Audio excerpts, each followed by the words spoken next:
Hi, Joe and Janet and whoever else might see this was telling me, I don't know if I can talk without signing. I seem to do it so much. So if I do, I do. If I don't, I don't. But It's okay. it's okay. Today was Mom Seibold's service. And on every Friday night, Mick and I have a service. Sometimes other people join us, and sometimes it's just the two of us. To usher in the What we call the Shabbat, the rest of the Lord, on His holy day. So it's like setting apart a day and a time. And it's actually really nice. At first it was kind of awkward. We were really used to Sundays and everything. But you know what? You can praise the Lord on a Friday night. And then the more we studied it, we realized how special this service is. It's called Erev Shabbat. And there are, in the Jewish culture, they have these little prayer books. And they have some really beautiful prayers. And sometimes we read from this book and sometimes we don't. We usually kind of follow an order of service. But we wanted to include you. You included us. And as we started talking about Mom Seibold, it just, we just thought, some of the memories that we've had. Memories. Yeah. We wanted to include you. So anyway, Mick, why don't you read it's called Eshet Kayil, the Woman of Valor. And when you had Sister Joy Haney piece that she read about Sister Seibold, that was just so awesome, to honor her in the way that she is a pillar and a foundation of that church. And this was the legacy. This is a real blessing and a tribute to her, very much so. So, a woman of value who can find. Her value is far beyond jewels. Her husband's heart trusts in her, and he lacks nothing of value. She brings him good and not evil all the days of her life. She seeks wool and linen, and her hands work willingly. She is like a merchant ship's, bringing her sustenance from afar. She rises while it is yet night, and gives food to her household, and portions to her maidens. She considers a field and buys it. From the fruit of her hands she plants a vineyard. With strength she girds herself and invigorates her arms. She discerns that her business is good, so that her lamp does not go out at night. She puts her hand to the distaff. Her palm supports the spindle. She extends her palm to the poor and stretches her hands to the destitute. Her household has no fear of snow, for they are clothed with scarlet wool. She makes her own luxurious bedspreads. Fine linen and purple is her clothing. Her husband is distinguished at the city gates when he sits with the elders of the land. She makes a garment and sells it, and supplies a belt to the merchant. Strength and majesty are her clothing, and she joyfully awaits the last day. She opens her mouth, with wisdom, and the Torah of kindness is on her tongue. She watches over the ways of her household, and does not eat the bread of laziness. Her children rise and bless her. Her husband praises her. Many daughters have done valorously, but you surpass them all. Charm is deceitful, and beauty is vain, but a woman who fears Adonai, she should be praised. Give the fruit of her hand, and let her deeds be her praise at the gates. And I guess what I was thinking when we read, I don't know how much sewing she did in her life, but, there's a lot to this. I remember Sister Joy Haney teaching this to all the women, and but it just says, strength and majesty are her clothing. And she joyfully awaits the last day. She opens her mouth with wisdom, and the Torah, which is the first 5 books of the Bible, but it just means the teaching. Her teaching is kindness. Kindness is on her tongue. She watches over the ways of her household. Her children rise and bless her. I think that it says, charm is deceitful and beauty is vain, but a woman who fears Adonai, which is a Hebrew word for the Lord, she should be praised. And she definitely was. And let her deeds be her praise at the gates. Mm-hmm. We're thinking of the gates of heaven. I know it's going to get emotional. I just didn't feel like we could do our normal, regular service anyway, but we wanted to honor her because of all the... I have a bug in here. Because of all the ways that she has blessed so many people. She's certainly blessed our lives. You want to tell about some of the memories that the service brought up for you? Well, we were talking about how that so many of the family were all there, and they definitely praised their mom.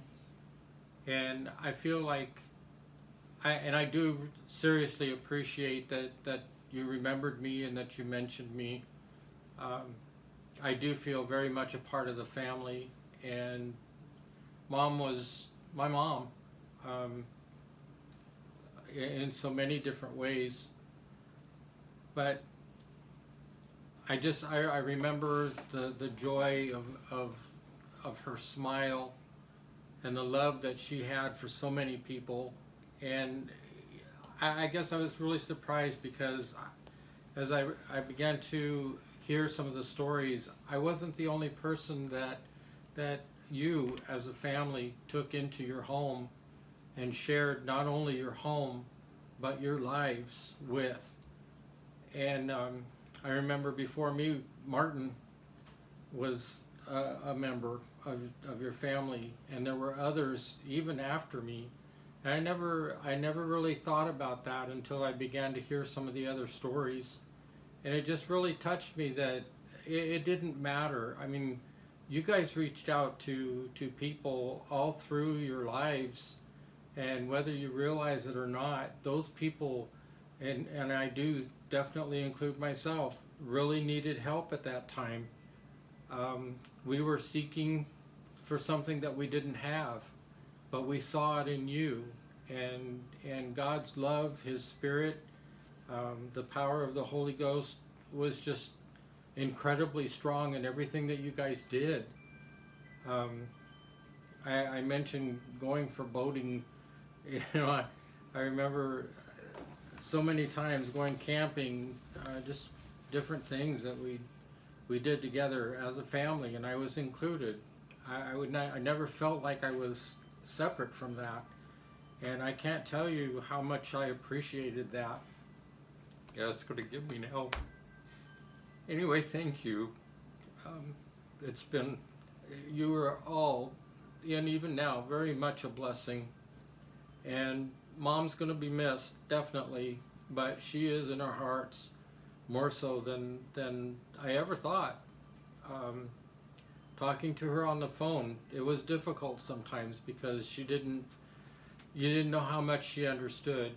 But one thing that she did understand was that she knew where she was going, and she wanted to make sure her kids were going too. Her feet were on the path, and that path was lit up, and she was on her way. She was on her way. What a wonderful person. I couldn't ask for anything more than to be associated with all of you guys. Well, I know when Mick had lost his mind and he left. You remember? And Dad used to call me his prodigal son. Yeah. So yeah, I lost my mind. Mick lost his mind and he left. And, I was kind of mad at him, so I wasn't going to talk to him. But I happened to see him one summer. That's another story. But he did come back. But I remember up until that time, I remember Wilbur was always, both your mom and dad were always, where's Mick? Have you heard from him? We've been praying for him. He's going to come back. He's going to come back to the Lord. Don't worry. We prayed together a lot, and they never gave up. They weren't going to give up. That was it, period. And she stayed, and after Wilbur died, and of course Daryl, and that was devastating. But we stayed in touch with the family, and even just more recently, had a lot of long talks with your mom on the phone, and that was really a blessing. So I felt like she watched after me, but I also need to let you know that here and there I'll have dreams about Daryl, and he's always doing something. He's always in heaven. He's always in these rooms, and he puts out the tables, and he's preparing, and I keep thinking, what is all that? But he's preparing. And so what was it? I think so Monday she had passed, so it was Sunday night. So I remember it was like Sunday or something, and I remember having this really strong sense of, or memory of Daryl. And I remember we were just talking about, we started talking about him Sunday night, and I said, man, when she does go, because we knew it was soon, boy, I bet Daryl's going to be first one, if, of course, Wilbur be pushing, everybody be pushing their way, her mom and sisters, everybody. But it just has to be the most incredible reunion. Yeah. And we can really picture it. But I really felt Daryl. I mean, very strong. And I think maybe you guys don't know it, but, especially during that time when Mick was gone, I think Daryl was a real friend to me. Daryl and Donna both. And I mean Daryl and his wife, Donna, who hadn't gotten married yet. And then I was at their wedding. I went to their wedding, and I remember I cried and stuff. But they were always very special, but I think Daryl really looked after me a lot at the Bible school when Mick had lost his mind and left. And so I did find it, by the way. Eventually found it, so that's the point. But God knew where it was all along. Well, I was just blessed that Daryl had kept his friendship with me, but I felt he was like a brother to me.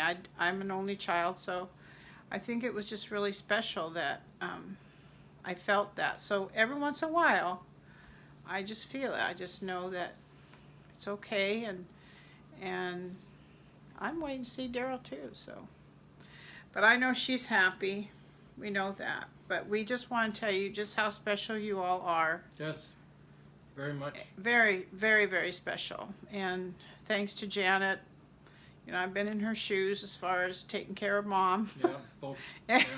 It's not easy. It was not easy. But, there's such a joy at the end. You did it. And she finished the race. She went after the prize. But her whole life was a testimony. And she had many fruit.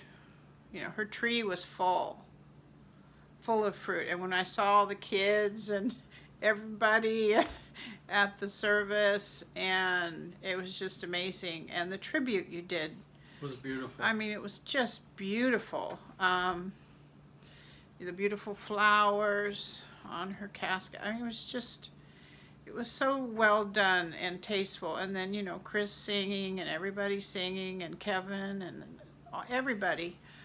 It was just so appropriate. And the slideshow was beautiful. It was a beautiful testament to a wonderful life well lived, and to a beautiful family that we really love and always will. And always will. And always will. And our tie is always Jesus. He's the one that binds us all together, and we'll all be together one day. And we just thank you so much, and we love you. Yep.